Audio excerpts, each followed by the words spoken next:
When you look up at the night sky, there's one planet that always steals the show, a reddish glow, steady and mysterious Mars.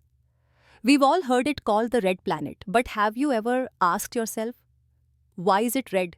Most people would say, oh, it's because of dust, and move on.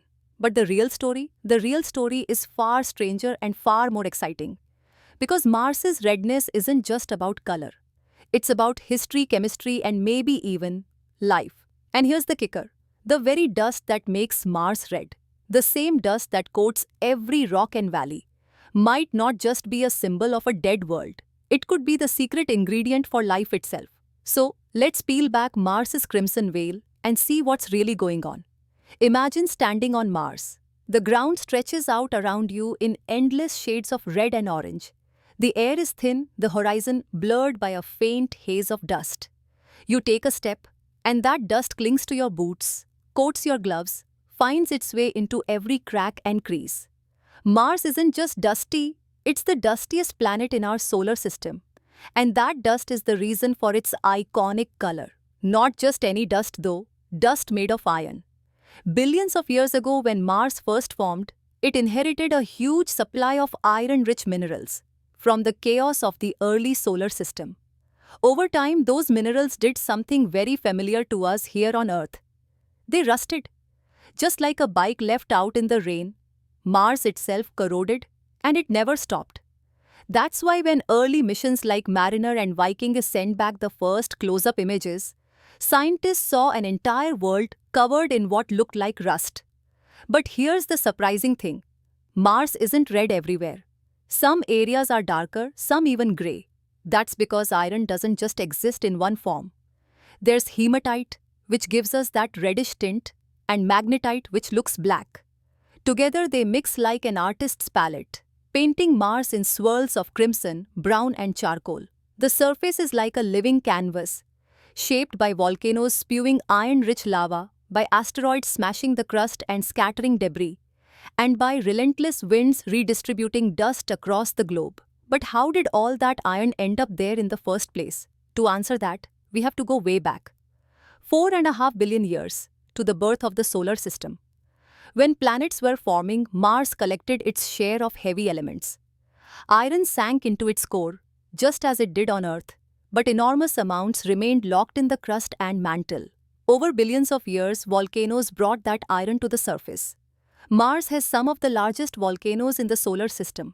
Olympus Mons, 3 times the height of Mount Everest, towers over the planet. With every eruption, iron spread further. Then came impacts. Asteroids slammed into Mars, cracking the crust, scattering iron minerals, mixing them into dust. And because Mars lost its magnetic field and much of its atmosphere, it couldn't shield itself the way Earth does.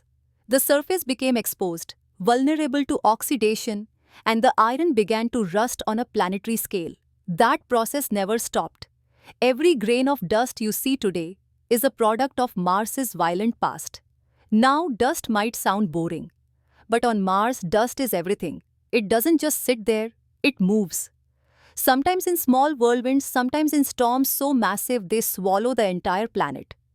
Imagine standing on the surface and watching the sun slowly fade until it disappears for weeks under a global storm. That's happened more than once. In fact, one of those storms killed NASA's Opportunity rover in 2019, blocking its solar panels until its mission ended. Martian dust is finer than talcum powder, and it can stay suspended in the thin air for months. It shapes the planet's climate, erodes rocks, and even colors the sunsets. On Earth, sunsets are red because the atmosphere scatters blue light. But on Mars, it's the opposite. The iron-rich dust scatters red light away, letting more blue light through. The result is haunting, a blue sunset on a red planet. And here's another wild detail. Martian dust is electrostatic. It charges itself as it moves, clinging to anything it touches. That's why rovers struggle with it. It coats their instruments, blinds their cameras, and eats away at their efficiency. Mars is a planet literally sculpted, controlled, and sometimes terrorized by its dust. Now, here's where things go from fascinating to goosebump-inducing. That very dust, that iron coating, might actually sustain life. On Earth, We've discovered organisms called chemoautotrophs. These tiny life forms don't need sunlight. They survive by feeding on minerals, sometimes even extracting energy directly from iron. They live in caves, in deep sea vents, in places where no sunlight ever reaches. So ask yourself, if they can survive here, why not on Mars? Mars has iron everywhere. It had water in the past, rivers, lakes, maybe even oceans.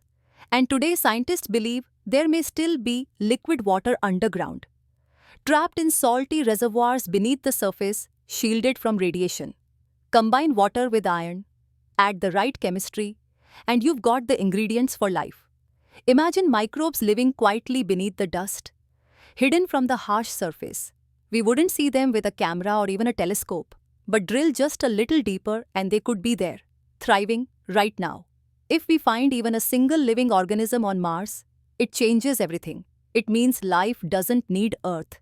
It means life could exist all across the universe. That's why Mars is the obsession of space agencies today. NASA's Perseverance rover is combing Jezero crater for signs of ancient microbial life. The European Space Agency's ExoMars mission, launching soon, will drill deeper than ever before, searching for biosignatures. And future missions might bring samples back to Earth, letting us study Martian dust, iron, and maybe even life in our own labs. And then, of course, there's the human dream, colonizing Mars. SpaceX talks about terraforming, warming the atmosphere, melting ice caps, turning Mars green. But here's the challenge. The very dust that makes Mars red would make living there dangerous. It's toxic, it clings to everything, and storms could wipe out solar power for months. Before we can live on Mars, we have to learn to live with Mars, dust, iron, and all. But maybe that's the point. Mars is teaching us patience. It's not just another rock in space, it's a planet with a story told in iron, a story of fire and water, of loss and resilience, and maybe, just maybe, of life. So the next time you look up at the red planet glowing in the night sky, remember, that color isn't just for show. It's the fingerprint of a planet's violent past, and maybe the signature of life's persistence. The real question isn't just why is Mars red? The real question is, what's hiding in the red? Do not forget to like and subscribe if you liked this video.